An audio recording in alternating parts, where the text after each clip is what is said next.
Bonjour tout le monde, bienvenue pour une nouvelle capsule du projet Deuxième Chance. Aujourd'hui, j'ai l'immense privilège de vous présenter Annie Charon. Annie, sois la bienvenue parmi nous. Merci, bonjour tout le monde. Merci d'avoir accepté mon invitation. Ça me fait vraiment plaisir d'être là avec toi. Vraiment. Merci beaucoup. J'aimerais, Annie, que tu nous dises qui es-tu, qu'est-ce qui constitue ton univers actuellement en 2021? Quel genre de femme tu es? OK, parfait. Je dirais que je suis très, très différente d'il y a 10 ans, même il y a 5 ans. Pour vous dire rapidement, moi, je suis originaire de Lac-Mégantic. Je suis d'ailleurs dans la région en ce moment. Je suis chez ma fille. J'ai choisi, il y a 2 ans, en 2019, en fait, de réaliser un de mes plus grands rêves qui était d'aller aider les enfants en Afrique. Donc, j'ai mis en place un projet qui s'appelle Au cœur de l'Afrique, EAU, qui permet à des enfants du Togo de boire de l'eau dans un fleuve tout en n'ayant pas d'inquiétude pour leur santé à travers une gourde là, que j'ai découverte il y a 5 ans, Et ça m'a amené justement, ce rêve-là, en me déposant là-bas, à voir qu'il y avait vraiment des gros besoins. Si bien que j'ai choisi de retourner. Je suis retournée cette année. J'ai créé une mission, même malgré le COVID. Et tout ça, toute cette expérience de 2019-2020 et de cette année, ce que ça a fait, c'est que ça a complètement transformé mon univers, mais ça m'a transformée aussi. Parce que je vous parlerai peut-être de ce que j'étais il y a 10 ans. Mais aujourd'hui, je suis quelqu'un qui est beaucoup plus zen, calme. Je suis en harmonie avec la vie, puis je suis dans la gratitude et dans le sentiment que je suis toujours accompagnée dans toutes les actions que je pose maintenant. Wow! C'est vraiment toute une expérience que tu nous partages, vraiment. Tes séjours, la première fois, tu étais partie pour combien de temps? La première fois, je suis partie pour 10 jours. Pourquoi? Parce que je partais toute seule. Au départ, quand j'ai lancé le projet en 2019, avril 2019, c'était le projet de la gourde avec laquelle je travaille d'ailleurs, qui était la priorité, mais on avait parlé de peut-être construire une école. Sauf que dans les mois qui ont suivi, ce que j'ai appris, c'est que le partenaire qui devait nous aider financièrement pour l'école n'était pas prêt à le faire. Donc, ce que j'ai choisi, c'est, je me suis dit, j'étais un peu inquiète parce que je me disais, je me suis engagée vers la communauté de GAPZV, là, je pourrais pas y aller. Qu'est-ce que je fais? Et là, j'ai pris conscience que les gourdes, juste les gourdes, j'avais 64 gourdes en main. Ça permettait à peu près 380-400 personnes de boire de l'eau dans le fleuve, puis de ne pas avoir de soucis pour leur santé. Donc, je me suis dit, c'est 64 enfants que je vais aider, plus leur famille. Je pars. Donc, je suis partie toute seule avec mes 3 valises, puis je venais de commencer un nouvel emploi parce que j'étais déménagée au Saguenay.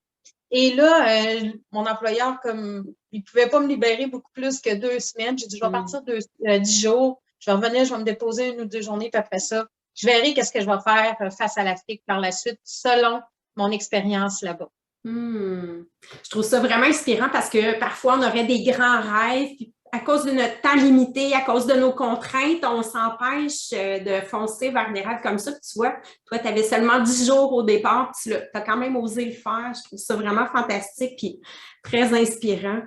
Mais là, justement, tu nous as parlé que tu étais vraiment différente il y a 10 ans. Il y a 10 ans, là, c'était qui cette année-là? L'Annie qui a 10 ans, c'était une personne, disons que je ne suis pas nécessairement fière de tout. En fait, je suis fière du chemin que j'ai fait, mais quand je regarde la personne que j'étais, des fois, je suis comme, j'étais d'une personne extrêmement impatiente envers la vie. J'étais tout le temps, je m'impliquais beaucoup dans mon travail. J'étais une fille qui était extrêmement workaholic. Je travaillais 70 heures. J'étais en direction d'entreprise. Je travaillais beaucoup, beaucoup. Je m'impliquais socialement. Puis j'avais comme le sentiment que parce que je m'impliquais, la vie me devait quelque chose. Donc, j'étais tout le temps dans l'impatience de manquer de quelque chose. Je vivais beaucoup, beaucoup dans l'état du manque. Donc, j'étais tout le temps stressée, inquiète, frustrée, impatiente. Je pense que je n'étais pas nécessairement quelqu'un de tout le temps agréable. En fait, je n'étais pas nécessairement quelqu'un de super agréable. Puis, j'étais beaucoup dans la victimite. La victimite, là, c'est pas de ma faute, ça vient toujours des autres, c'est de l'extérieur. Et c'est ça, il y a eu un élément déclencheur, hein, tu parles de deuxième chance, il y a eu un élément déclencheur qui a fait que j'ai fait comme, OK, je viens de taper un mur. Justement, peux-tu nous en parler de cet événement bascule-là? Oui. Il y a eu 2 événements qui sont arrivés dans un court laps de temps, en fait. Le premier, puis les gens du Québec, ben en fait, partout sur la planète, ils en ont entendu parler, ils ont été saturés, mais c'est quand même l'élément qui, moi, a changé ma vie, mais pas de la même façon que les autres, étrangement. C'est la tragédie de lac Mégantic, le train qui a dévasté ma ville, en fait. Moi, j'étais une fille qui était tellement amoureuse de ma ville, puis je disais tout le temps, jamais je vais partir ailleurs, jamais je vais partir ailleurs, je vais toujours travailler ici. Mais cet élément-là a fait que j'ai pris conscience que notre vie ne tenait qu'à un fil, que si je me mettais pas en action, il n'y a rien qui allait se passer. Puis ça, cet élément-là, ça a fait que vu que j'ai perdu mes racines, j'ai fait comme, OK, ça va être le temps que je me mette en action pour réaliser mes projets. Parce que j'avais vraiment des grands rêves en Afrique. Okay. Et le second élément, il est arrivé quelques mois après, c'est que j'étais dans une relation très toxique. Puis je mets pas la faute sur l'autre personne. J'ai d'ailleurs parlé dans mon livre. On était toxiques toutes les deux, un envers l'autre. Et ma tête a frappé un mur, vraiment dans le sens que j'ai été battue la tête après le mur, un mur de bois. Puis là, j'ai fait comme, oh non, là, t'as créé ce que tu vis parce que tu as toujours été dans la pensée d'avoir peur des hommes violents, puis de ce que tu entendais sur les hommes. Là, il faut que tu te sortes de ça. Et c'est là que ça a été comme... Ça m'a pris quand même du temps parce que quand tu es dans des relations comme ça, c'est difficile de s'en sortir, mais j'ai dit, c'est plus vrai, là, je ne vais pas continuer à jouer à victime. Je suis en pleine possession du pouvoir de ma vie, puis c'est ce que je veux faire. Donc, j'ai fait des changements pour ça. À travers ce processus-là, tu as dû faire face à certaines peurs. C'était quoi les peurs les plus importantes auxquelles tu as été confrontée? La première peur, en fait, de sortir de cette relation-là, c'est que je me disais, ben si, vu que je viens d'un petit milieu, si les gens apprennent ça, les gens savent que je me sépare, qu'est-ce qu'ils vont dire? Ils vont-tu poser des questions sur lui? Ils vont-tu poser des questions sur qu'est-ce qui fait qu'on n'est pas ensemble? Parce que de l'extérieur, ça paraissait pas, hein? Parce qu'évidemment, moi, j'aimais pas ça exposer ma vie, fait que ma vie personnelle, amoureuse, donc c'était comme les gens vont se poser des questions, est-ce qu'il va essayer de m'empêcher de sortir de ça? Puis ensuite, c'était, ben là, si tu choisis que tu veux plus vivre de même, il faut pas que tu t'abandonnes toi-même parce qu'il faut que tu réussisses à te rendre vers ce que tu veux. Puis des fois, c'est plus facile de rester dans nos patterns. Et c'était la peur que j'avais, c'était de justement d'avouer que je jouais la victime dans ma vie. Ça a été quelque chose de difficile parce que pour l'ego, c'est comme d'avouer que toutes les erreurs, ça vient de toi. Ben, ça vient pas juste de nous, mais ça vient beaucoup de toi. C'est pas personne qui a créé ça. C'est toi-même par tes pensées, tes agissements, tes paroles. Tout à fait. Mais comment tu en as pris conscience de tout ça? Parce qu'avant, tu étais comme dans ton ego, dans tes peurs, dans ton côté victime. Oui, c'est vrai qu'il y a des bouleversements qui sont arrivés, mais tu avais déjà ça à l'intérieur de toi, cette conscience-là. En fait, c'est que moi, je développe une entreprise. J'ai une entreprise dans le domaine du mieux-être, de la santé. Puis à travers cette entreprise-là, on fait beaucoup de cheminement personnel. Donc, j'ai lu énormément de livres sur... le premier, pour moi, un des livres qui a été le plus important, c'est les 4 accords Toltec.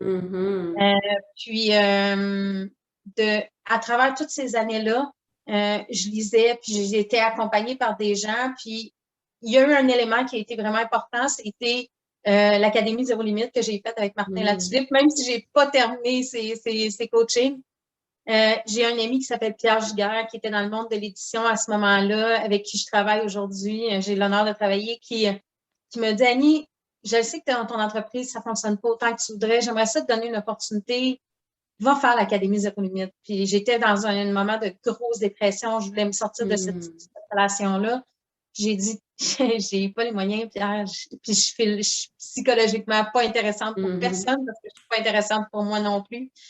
Puis là, je me suis assise, puis j'ai regardé le formulaire, puis j'ai fait, si tu le fais pas, il n'y a jamais personne qui va réussir à te sortir de ça. Et il me restait une petite marge sur ma carte de crédit. Je pense qu'il restait genre 3 $ après que j'avais payé mon forfait, mon inscription. Et je suis allée, puis j'ai vu des gens qui m'ont changé, qui m'ont vraiment amené à transformer ma pensée. Et c'est à partir de là que toutes les actions se sont mises en place. Je comprends. Comment tu définirais ton pourquoi, justement? La raison pour laquelle tu voulais vraiment, vraiment là, te sortir de tout ça. Ben, mon plus grand pourquoi, puis j'ai découvert mon vrai, réel pourquoi dernièrement quand j'étais en Afrique, mais mon premier pourquoi, c'était que même ma mère me disait, depuis que tu as 5 ans, tu dis que tu veux aller en Afrique. Moi, j'ai été élevée dans une famille aisée, j'ai jamais manqué de rien, mais j'ai toujours manqué de quelque chose. Et pas parce que j'en recevais pas, mais peut-être parce que j'avais un plus grand besoin, c'était de l'amour, hein, évidemment. Et c'est ça que j'ai découvert dernièrement en Afrique, c'est que mon pourquoi le plus fort, c'était d'être capable d'accueillir l'amour. L'amour que les autres voulaient me donner, puis de l'accueillir avec détachement, de juste accueillir tout ce qui venait à moi. Puis ça, c'était vraiment difficile. Et le pourquoi, pourquoi il fallait que j'accepte ça, c'était justement pour réaliser mon grand pourquoi d'aller aider des enfants en Afrique. Parce que quand tu t'en vas là-bas, puis que tu rentres dans le monde des enfants, peu importe les peuples, là, je pense que les peuples en Afrique sont tous différents, mais les enfants, ils ont une caractéristique, c'est que c'est des enfants qui sont qui viennent vers toi et qui te donnent l'amour. Et ça, ici, on n'est pas habitué, hein, parce que j'ai raconté à mes amis ici, tu n'as pas le droit de prendre des enfants sur la rue, là, de les prendre dans tes bras, tu vas te faire poursuivre pour atteindre la pudeur ou je sais pas quoi, mais là-bas, là, tous les enfants sont là, puis ils veulent se faire prendre, ils font des câlins, ils t'embrassent. Ça, c'est quelque chose. D'accueillir l'amour inconditionnel, c'était mon pourquoi et ça m'a permis justement de faire le pas d'aller aider des enfants en Afrique parce que, comme je l'ai dit, j'ai jamais manqué de rien, mais je voyais ces enfants-là, je me disais, en fait, il y a un enfant qui m'a marqué dans ma vie, c'était l'enfant que j'avais vu à la télévision quand j'étais jeune. Je l'avais regardé, puis j'avais vu dans ses yeux qu'il y avait quelque chose que je n'étais pas capable de définir c'était quoi quand j'étais jeune, parce que j'étais vraiment jeune. Puis avec les années, chaque fois que j'étais dans des périodes de noirceur, parce qu'évidemment, quand tu es dans la victimite, tu es souvent dans la dépression, les idées suicidaires, le mal de vivre. Chaque fois que j'étais là-dedans, je me rappelais, je pensais à ce petit garçon-là, puis je disais, hey, Annie Charon, prends-toi en main, il y a des enfants qui vivent quelque chose de bien plus difficile que toi en Afrique. Et ce petit garçon-là, ce que j'ai vu, c'est la joie de vivre. Et moi, j'avais pas ça.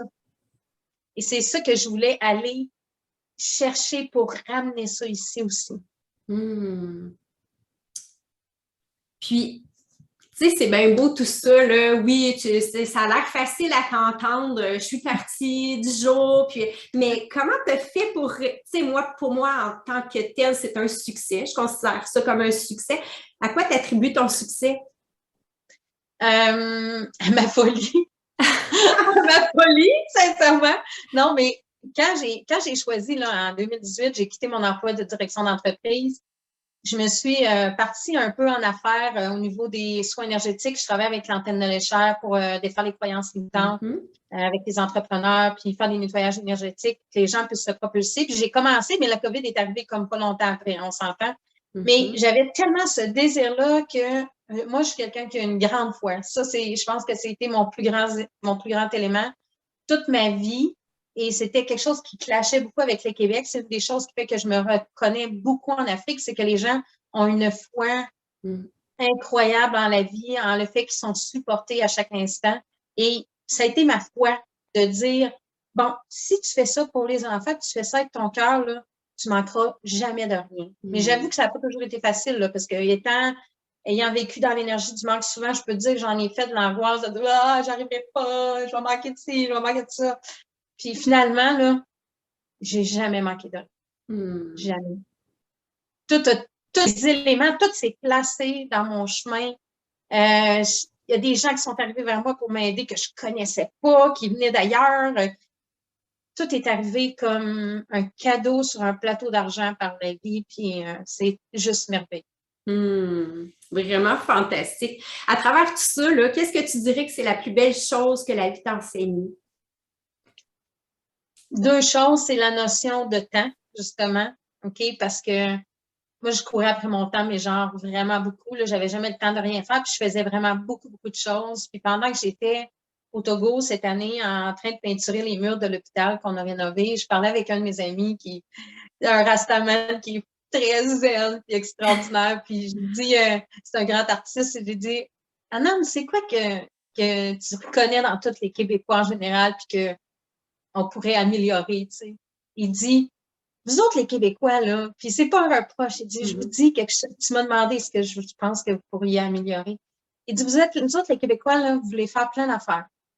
Mais aussitôt que vous êtes dans un projet, vous pensez déjà à l'autre projet, donc vous vivez pas le projet.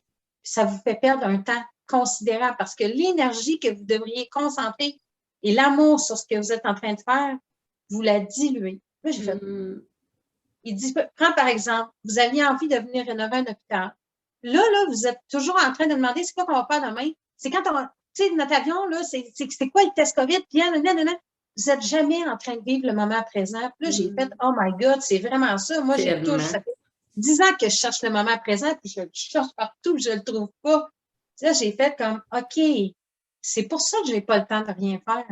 Puis j'entends beaucoup de gens dire ça. Et ça a été mon premier apprentissage. Puis le deuxième, c'est vraiment que aussitôt qu'on s'installe ici, puis c'est difficile hein, quand on est des gens de tête qui réfléchissent, qui planifient, on est souvent ici. Quand on est là-dedans, on prend pas nécessairement les bonnes décisions. Et quand on est ici, on prend des décisions qui sont alignées avec la vie, avec ce qu'on a à faire quand on est ici. Et c'est juste merveilleux. Je suis en train de lire un livre, puis je vais te partager ça, c'est une petite chose, parce que en fait, je ne le lis pas, je suis en train d'écouter, c'est les 7 lois naturelles du succès. OK. Puis le narrateur, il disait, est-ce qu'un oiseau se demande comment il va faire pour voler? Il vole. Est-ce que la Terre se demande comment elle fait pourquoi qu'elle tourne autour du Soleil? Elle tourne autour du Soleil. On fait partie de ce tout-là, mais on est toujours en train de se questionner sur comment, puis pourquoi, puis si. Alors que si on faisait juste suivre le flot de la vie, tout se place. Et ça nous enlève un stress incroyable sur les épaules. Vraiment. Vraiment, on se laisse tellement arrêter par nos peurs. Hein? On est à la recherche du contrôle. Il faudrait que tout soit parfait avant même d'entamer un processus quelconque. C'est tellement vrai. Sur quelles ressources tu as pu compter à travers ce processus-là? Parce que tu t'es sorti d'une relation toxique, tu as déménagé, tu as entrepris des nouvelles choses, mais tu avais une grande force intérieure, une grande foi, comme tu viens de le dire, mais tu as sûrement eu de l'aide, soit au niveau matériel ou au niveau humain autour de toi. Oui, je dirais que j'ai un bon réseau. Ma famille m'a aidé beaucoup à m'en sortir. Mes amis, mais beaucoup des travailleurs de lumière. Je les appelle comme ça parce que tous les gens qui travaillent au niveau plus spirituel, croissance personnelle, tout ça au niveau de l'être, c'est les gens qui ce sont les gens qui m'ont le plus aidé. Mais au niveau matériel, effectivement, j'ai appris à accueillir l'argent d'autres personnes. Puis ça m'a aidé parce qu'il y a eu des périodes justement où j'ai travaillé depuis 3 ans, 30 heures par semaine à peu près, 25-30 heures par semaine, comme un peu bénévolement, hein, parce que le projet comme tel, la mission, ça me rapportait pas d'argent. Oui, au niveau de mon entreprise, quand je distribuais des gourdes, j'avais des commissions, mais pas dans le projet comme tel, si bien que la très grande majorité de mes heures, c'était du bénévolat. Puis je faisais peut-être 10 heures dans mon entreprise, mais j'ai pas généré des gros revenus, mais j'ai jamais manqué de rien pour être capable de continuer mes actions. Donc, j'ai eu des personnes généreuses qui m'ont aidé financièrement, que ce soit en m'offrant un repas, parce qu'on pense que l'argent, c'est juste ce qui rentre dans nos poches, mais c'est aussi tout ce qu'on reçoit. Un repas au restaurant, quelqu'un qui, plutôt que de te faire déplacer, qui va venir chez toi, ça peut être de différentes formes. Puis, la plus grosse partie, je dirais, du fait de ce grand projet-là, c'était mon équipe, mon organisation avec qui je travaille, puis la compagnie qui m'a soutenue, parce que tout ce processus-là de changement, puis de mettre en valeur le projet au Afrique, qui était pour moi l'essence de ce pourquoi je voulais faire ces transformations-là, c'est grâce à des gens extraordinaires, puis c'est toute mon équipe avec qui je travaille. Puis la compagnie, évidemment, qui m'a fait le cadeau des gourdes pour que je puisse les remettre là-bas en Afrique. C'est merveilleux. Dis-moi, là, tu as parlé de foi, que c'était à ça que tu attribuais ton succès, mais au fil de cette expérience de vie-là, de ces expériences-là, quelle qualité as-tu développée grâce à ça? Mais je dirais que la plus grande, puis moi, je me trouvais pas très résiliente dans la vie, mais c'est ce qu'on me dit, puis ça revient souvent, hein, on s'est rendu à un mot qui est quasiment usé. Je dirais la résilience, mais surtout mon audace, puis ma détermination, ma vision de je fais beaucoup d'exercices de visualisation. C'est une des choses qui me donne le plus de pouvoir, en fait, c'est que j'ai tellement foi que je vais arriver où ce que je veux arriver que je suis prête à faire n'importe quoi. Là. Les gens m'ont tellement dit, Annie, quand j'ai voulu quitter Lac Mégantic, tu ne vas pas quitter un emploi de directrice d'entreprise pour t'en aller dans le vide comme ça, au Saguenay, tu ne sais pas ce que tu vas faire. Après ça, ça a été, tu vas t'en aller en Afrique du jour toute seule.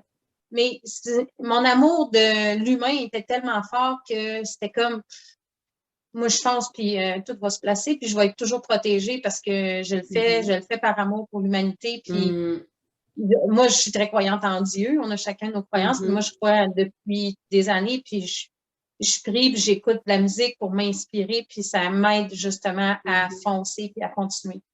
Et si c'était à refaire, est-ce que tu ferais les choses de la même façon ou maintenant que tu as du recul, tu te dis, ben, je ferais les choses un petit peu autrement?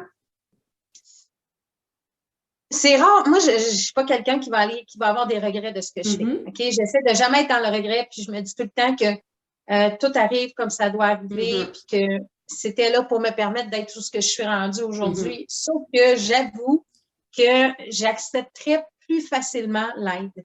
Parce que les premiers mois de la mission au cœur de l'Afrique, j'avais tellement peur qu'on me vole mon projet puis que je puisse pas aller en Afrique parce que financièrement, c'était pas facile. J'étais justement Attends, je viens de te perdre, excuse. Mon téléphone a fait peur. J'étais tellement dans le sentiment que c'est ça que j'allais manquer. J'étais dans cette pensée-là que j'acceptais difficilement l'aide et c'est ce que j'aurais changé. C'est ce que je changerais, d'avoir plus d'ouverture. Tu sais, quand les gens, parce que souvent, quand on veut faire des projets, on se dit tout le temps, ça peut être un projet de juste changer de carrière, ça peut être un projet de changer de relation, peu importe. Et qu'est-ce qu'on veut faire? On est là, on dit, hey, moi, j'aimerais ça faire ça. Là, il y a plein de propositions qui viennent vers nous, là. Puis on fait tout, hey, non, elle essaye de m'avoir, elle va me voler ici, lui, il va faire ça. On est même pas réceptif à ce que la vie vient nous apporter. Et c'est ça que j'aurais changé. J'aurais ouvert davantage parce que ça m'aurait sûrement simplifié la vie un petit peu, en fait. Puis, j'aurais pu créer des plus belles relations aussi avec les gens qui me proposaient de l'aide. C'est pas facile de recevoir de l'aide. Hein? On aime ça faire les choses aussi à notre façon. Puis on se dit, ben moi, je suis indépendante, je suis autonome, je suis capable de. On en prend beaucoup sur nos épaules souvent. Tu sais, je pense qu'il y a un certain type de femme qui est comme ça. On aime être indépendante. Ouais. Mais c'est un bel apprentissage, en tout cas, un très bel apprentissage de vie. Mettons, on fait un petit jeu, là. Je te mets face à face avec la Annie d'il y a 10 ans. Qu'est-ce qu'aujourd'hui, la Annie d'aujourd'hui, en 2021, aimerait dire à celle de 2011? Patience. Ça a été la chose la plus difficile dans ma vie, la patience. Puis confiance, parce que les gens de l'extérieur me disent tout parce que ça fait longtemps que je fais des projets quand même. Là, j'ai commencé mon premier projet de campagne de financement, j'avais 18 ans. Wow. J'avais organisé un événement pour la Croix-Rouge. Puis les gens m'ont toujours dit, hey Annie, toi, tu as de la drive, tu fais plein d'affaires. Puis moi, je me vois pas comme ça, là. Puis je me vois petite, puis je me vois comme pas. Ben, je me voyais parce que là, j'ai changé ma vision de moi-même, mais je dirais, reconnais ta grandeur. Reconnais ce que tu es capable de faire, puis je ferais juste la prendre dans mes bras parce qu'elle était tellement en mal d'amour, puis dans mal d'amour envers elle-même que je dirais juste patience, puis aime-toi, puis sois plus conciliante avec toi-même, parce que j'étais très conciliante avec plein de gens quand même si j'étais dans l'impatience. J'acceptais un peu n'importe quoi, mais j'acceptais pas qui j'étais. C'était tout le temps en combat avec moi puis avec la vie. Là. Puis celle de 2011, qu'est-ce que tu penses qu'elle dirait en te voyant toi aujourd'hui? Oh mon Dieu! Ça me voyait aujourd'hui. Oui. Elle me dirait, elle me le dit parce que quand je retourne dans mon passé, tu sais, je me dis, mon Dieu, que je suis fière de toi. Je suis fière de toi, puis je te félicite d'avoir je te félicite de reconnaître ta vulnérabilité parce que ça, pour moi, c'était difficile de dire j'ai besoin d'aide. Aujourd'hui, c'est ce qui fait que, justement, je suis capable de créer parce que si je veux aider d'autres personnes, il faut que j'accepte l'aide que la vie m'envoie, comme je te disais. Puis je pense que tu disais d'accepter de recevoir, mais de demander en plus, c'est encore une coche plus loin, là. Hein? C'est vraiment pas facile. Wow! Génial! Comment tu décrirais ta philosophie aujourd'hui au quotidien? Bien, ma philosophie, j'ai deux choses. La première, c'est moi, j'ai fait une fin de semaine de silence avec François Lemay, puis tout est toujours parfait, peu importe. Quand j'ai lu son livre, je venais de me séparer justement de ma relation. Quand j'ai lu ça, j'étais tellement en colère. Je l'ai relu une deuxième fois. Puis j'ai fait comme, mais il a raison, parce que si ma tête n'avait pas cogné le mur, je serais restée dans le genre de personne que j'étais puis que j'aimais pas, en fait. Puis l'autre, c'est, je fais juste suivre le flot de la vie maintenant. J'ai investi depuis 1 an sur un immense projet que j'étais en train de créer. Il y a des choses qui n'ont pas tourné nécessairement comme j'aurais voulu. Puis j'ai tout simplement décidé de me retirer puis recommencer ce que moi j'avais choisi au départ.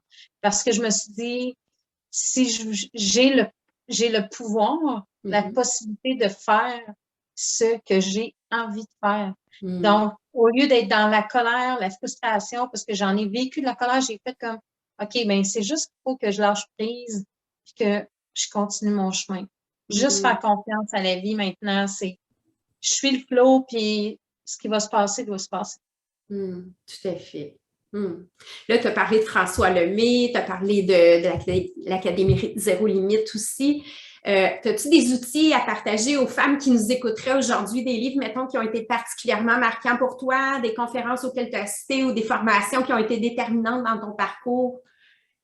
Il y a une formation, c'est ça, j'ai suivi. Moi, je suis une fille qui aime ça apprendre. Fait que j'en ai fait des formations, j'en ai fait beaucoup.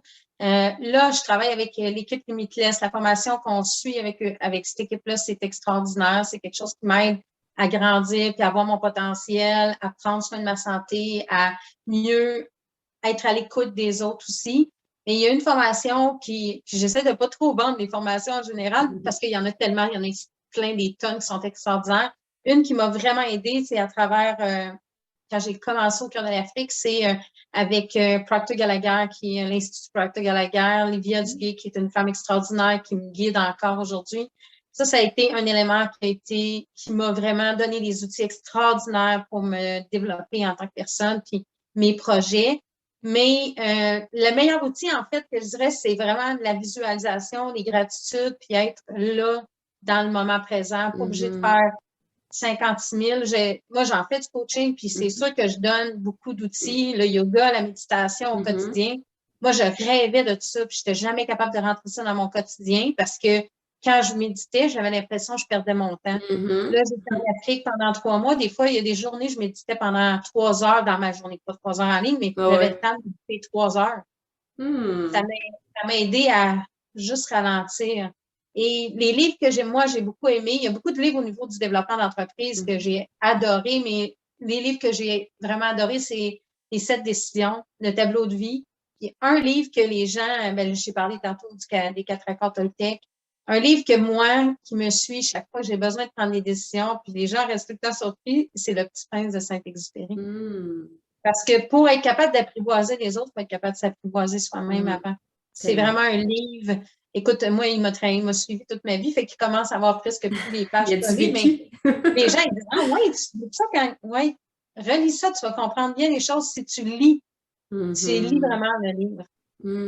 Merci beaucoup, c'est vraiment précieux. Quel conseil t'aimerais donner aux femmes qui nous écoutent présentement, mettons qu'ils vivent une situation un peu comme celle que tu as vécue il y a 10 ans? Qu'est-ce que tu pourrais leur donner comme conseil aujourd'hui? Quel conseil? Ce que je dirais, c'est donne-toi de l'amour.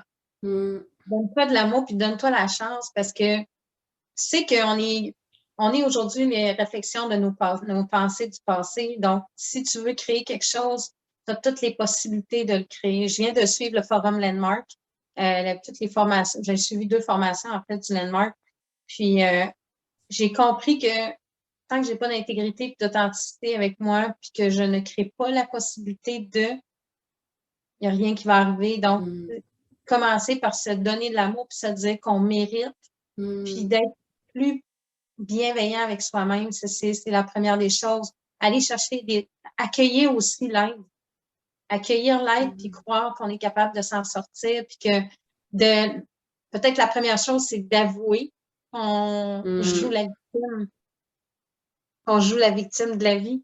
Parce que la vie, c'est pas elle qui va nous victimiser, c'est nous qui allons nous victimiser. Fait que si on prend en fait le premier pas de dire, OK, je suis la victime, j'ai choisi d'être ça.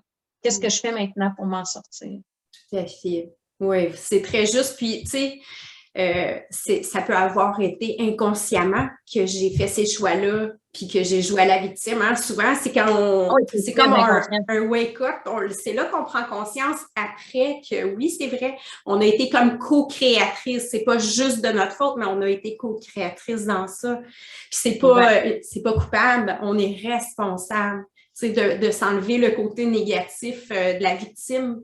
On l'a fait parce qu'on ne le savait pas. Parce que pour nous autres, c'était comme ça. Tellement, c'est tellement juste. Puis là, ma belle Annie, qu'est-ce que je peux te souhaiter pour l'avenir?